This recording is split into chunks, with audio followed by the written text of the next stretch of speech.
Hello, everyone, and welcome back to the Showing Up to Life podcast and YouTube channel. My name is Art Burns, here with you on a beautiful springtime Saturday, this time of year where it's summer in the sunshine and winter in the shade. And in Colorado, where it could snow at any given moment, or you could get a sunburn. You never know.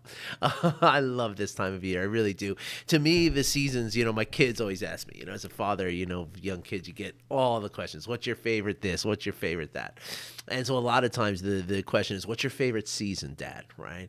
And it's always for me, it's the same answer, is that I like the seasons of change. That really, I love to feel into the like as you wake up on these, sort of, late April mornings, there's a crispness and a coolness in the morning, but then you can feel the heat rise throughout the day, and you can feel it, sort of peak in the evening and then start getting colder, cooling off.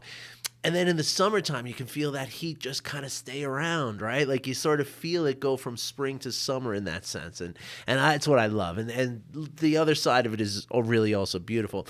But it's also the beginning of the seasons too, right? Like that feeling of like, winter letting go, right? That's just so, I love it. I love it. So anyway, I hope that you're able to, use this, the weather is a wonderful way for us to practice our awareness, right? Like as we allow ourselves to notice the changing sensations of the weather. Now, of course, everywhere you live is different, right? Somebody who lives in, Texas or Arizona, for instance, is having a completely different experience, right? But that's the thing, right? To recognize that it's all subjective and it's all very interesting if we kind of look at it, right? If we allow ourselves to notice it as it's changing, then it helps us to stay in the moment. It's something that kind of, it feels worthwhile to do, right? It's a wonderful way to practice, and it's also a wonderful way to live, right? Because noticing these things is important, right? So many of you on the video might see that I have a new set of glasses on. I think they're still looking crooked on this this thing, but because they're clear frames, they don't look as crooked. So yeah, this lens on this computer does something weird and slants my face for me. Thank you, Apple. Appreciate you. So anyway, I didn't come on today just to talk about the weather, as you can probably imagine, right? But the weather is such a great opportunity for us to practice what we talk about here, right? Because, the weather so often, especially this time of year, right? Like if we have plans to go out and do something, right? Oh no, it's raining, right? April showers, like who knew it's going to rain, right? Of course it's going to rain. It's the springtime, And so instead of getting frustrated with the changes of the weather, which they can be frustrating for sure. If you have plans, like, if you're going to plant a garden and it gets real cold, that's a problem, right? And so, but instead of, wringing our hands and stomping our feet and getting frustrated and sort of resentful for what the weather's doing, we can instead just bring some awareness to it, right? That non-judging awareness, and just be interested in it, right? Because when we replace the interest, or we replace the judgment with the interest, with the curiosity, then we're able to dwell in the moment. We're able to center and ground ourselves into what's happening right now. When we do the opposite, when we become resentful, we pull ourselves away from the present moment, and we pull ourselves away from our direct experience.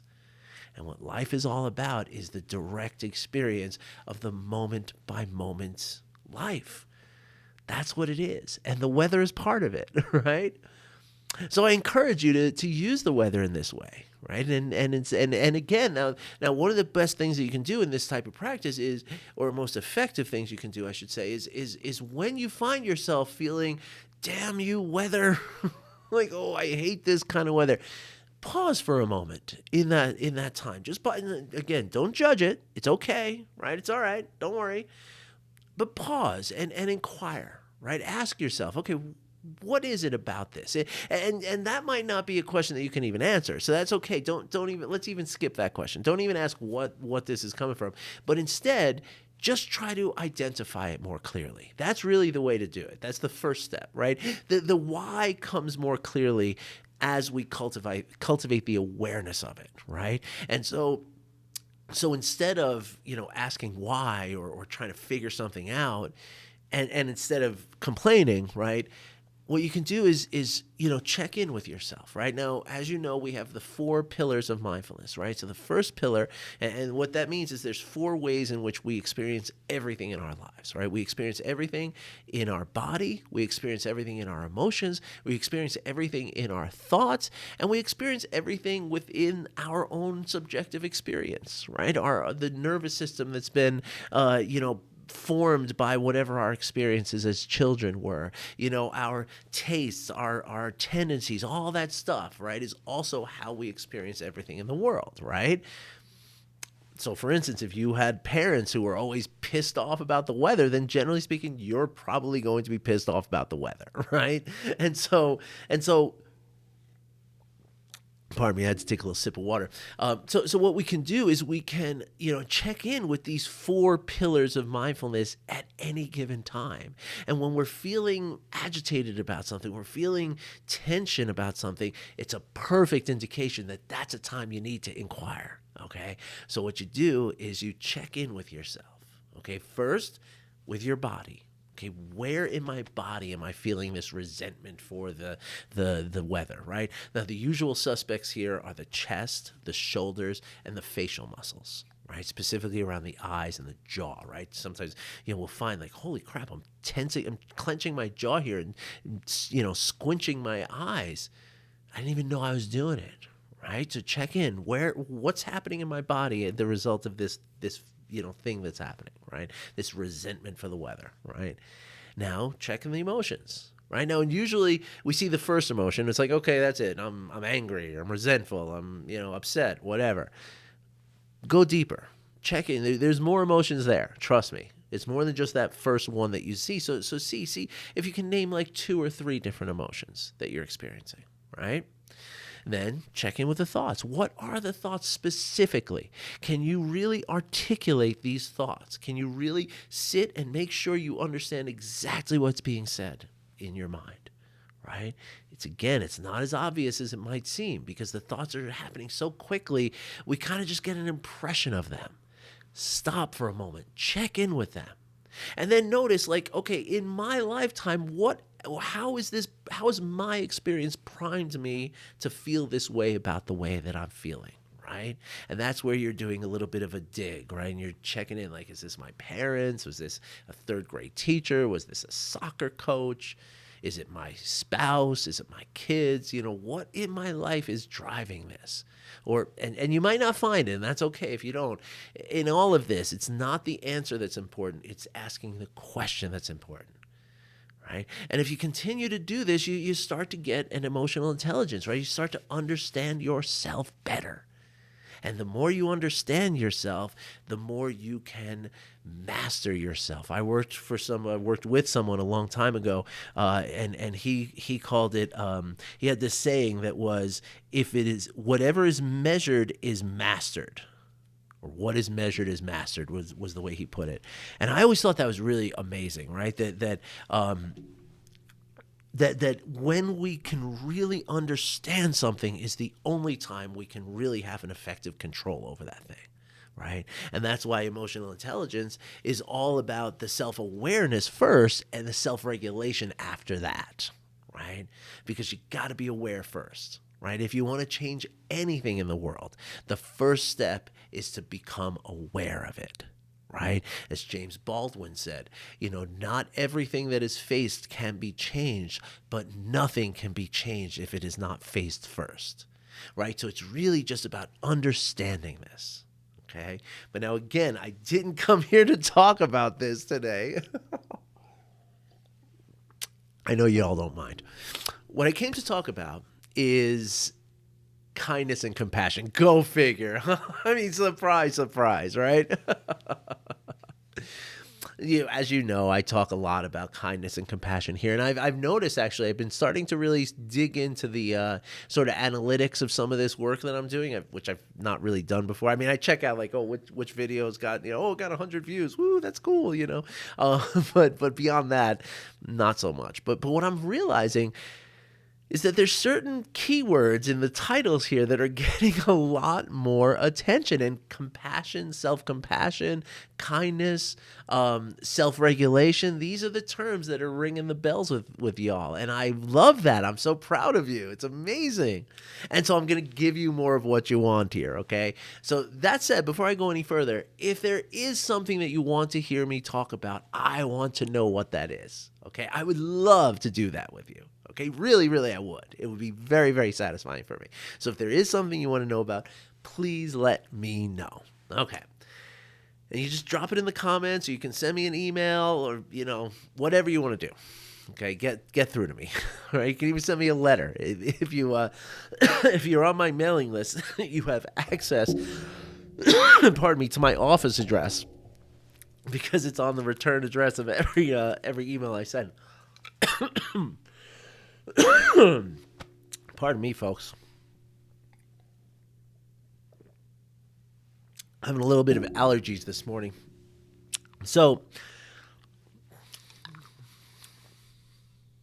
gosh, excuse me for all that coughing. That was a really tough one. I actually had to pause the recording and come back after I had a little water and some cough drops and stuff. Yeah, this time of year I get some very my allergies show up in my chest and my breathing apparatus, and not so much in my sinuses anymore, but really just in my chest. I cough a lot when I have my allergies. I don't smoke cigarettes anymore. It's been 13 years now since I smoked a cigarette. But still, I have that cough. It's just such a shame. But anyway, bear with me, please. So, kindness and compassion. So, I do a lot of videos, here, as you know, and I talk about this stuff, as I just mentioned. But I also do a lot of these videos on social media, right? I have a TikTok channel. Well, you're watching the YouTube channel. I have shorter versions on TikTok and Instagram and Facebook and LinkedIn. I try to put everywhere, right? Just Art is on the internet. He's all over the place.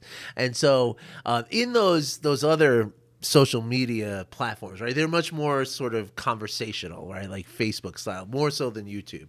And I get a lot of comments on my videos about, especially when I start talking about forgiveness. That's the one that seems to really zing people and really make people it's almost like get this indignant, kind of response from people. Like, how dare you, think that kindness and compassion and forgiveness and empathy and soft skills are going to help people in life. That's truly the vibe that I get. Most of this vibe is or most of the comments and the vibe are central or centered around the concept that, that the world is difficult. The world is hard. The world is out to get you. And if you're not tough, it's going to trample you. Right now, of course, I can hear my father's boomer voice in my mind when I'm talking about that, right? And this is just a great delusion, right? Even Albert Einstein has been quoted 100 years ago of saying the most important question a person will ask themselves in their life is the universe friendly? So even Albert Einstein was discussing this, right? And of course, the universe is not unfriendly. Right? Nor is the world. It's not as cutthroat as we're made to believe it to be. Right? Yes, we see reports of horrible things that people do to one another. And yes, there is a certain agenda being pushed by the evening news, the politicians, and the all the other areas in which we're influenced. And we see this sort of sense of competition, right? That the world is out to get you. And if you're not tough, it's going to get you, right? It's a delusion. There's so much more information out there, so many more studies, so many more examples of mutual aid and human kindness and cooperation. Way more evidence of that than there is of the other.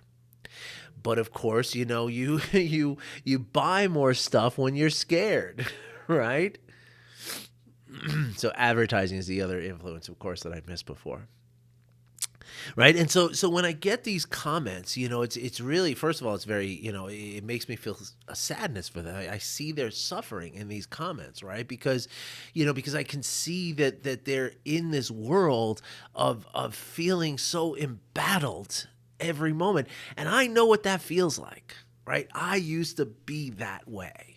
I used to feel that extraordinarily true, right? I believed in retributive justice. I believed in, not giving people second chances. I thought forgiveness was a weakness. I thought kindness was a weakness. I thought empathy was BS. And then I realized as I started practicing that if I could let go of some of those feelings of kind of that feeling of competition and the feeling of the dog eat dog world as it is, right? And I could focus on the idea of practicing for myself, compassion and kindness and forgiveness. I found my life starting to change for the better, right? I found myself waking up in the morning being more comfortable in my own skin, right? That I found myself, going even to the grocery store is just a really beautiful experience for me now. It's not a drag. It's not a chore that it used to be. I don't get annoyed with the girl behind the register who's taken too long to do this. As you all remember my story about the kid at the pet store. Look that one up if you're not. And that's how much I've changed now. But again, that feeling is, and I get it even, I'm not really in touch with my parents at this point, but they would tell me right now, if they had the chance, they would tell me that you can't be so nice to people. You gotta be, you can't just, you gotta yell at people sometimes, So I want to read you something, okay? Because, again, yes, there's tons of evidence. Like I just read this book called, I don't have it on my shelf. I don't know where it is. Sorry. But the book is called Paradise Built in Hell, right?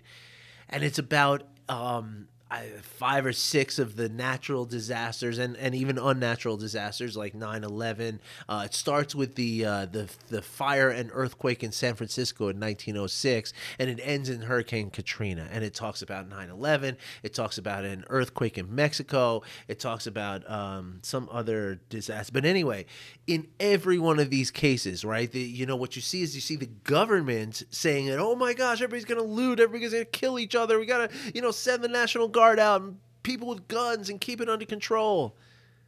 And that's what the government, the very small minority of people are doing. But while they're doing that, what's happening with the masses of people is they're helping each other.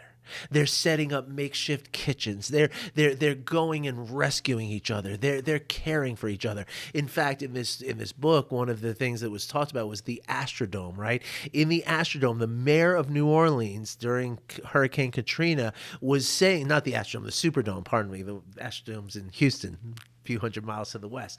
But in the Superdome in New Orleans, there was reports by the mayor. He went on TV saying that gangs are roving in there and raping people and killing people. And what was really happening? Yes, there were gang members in there, but do you know what they were doing? They were helping to find food for children. They were keeping the peace. If somebody stole, they were the ones that intervened. They became the people's police force, really. But in a sense of mutual aid, in a sense of mutual kindness and cooperation. Nothing like what the boomers would have you believe, right?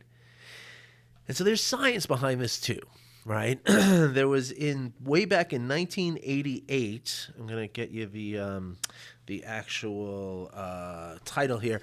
In 1988, a leadership expert named Wallace Bachman published a study that was called Nice Guys Finish First. A SIMLOG, SYMLOG, which is an acronym that means just basically a study of a group and a system kind of thing. A SIMLOG analysis of U.S. naval commands. Okay, this was published in a publication called the SIMLOG Practitioner. I'm not a subscriber, but I'm sure it's very thrilling. Um, but okay, so I'm going to just read you a quote from uh, Wallace's study. Right? I don't know if Wallace. I'm assuming it's a man, but I don't know. Um, so this I'm taking this from the Search Inside Yourself book, right? So this is a book about the mindfulness program at Google, right? So search inside yourself. Isn't that cute? And you see with the colors and Google. Okay, so anyway, so in this book, so he's talking about, and this is chapter 1, right? He's talking about the importance of emotional intelligence, right? Now, emotional intelligence starts with self-awareness. It then talks, then it's about self-regulation, and then it's about empathy and kind of, skillfully understanding other people and what they're going through and understanding what you're going through so that you can manage relationships, right? This is gonna blow your mind what you're about to hear. It blew my mind back then, and I was just reminded of this with one of these comments that I heard from somebody saying, "No, you can't forgive people who do bad things because they're bad, and you got to be mean to them." Blah, blah, blah, Well, listen to this.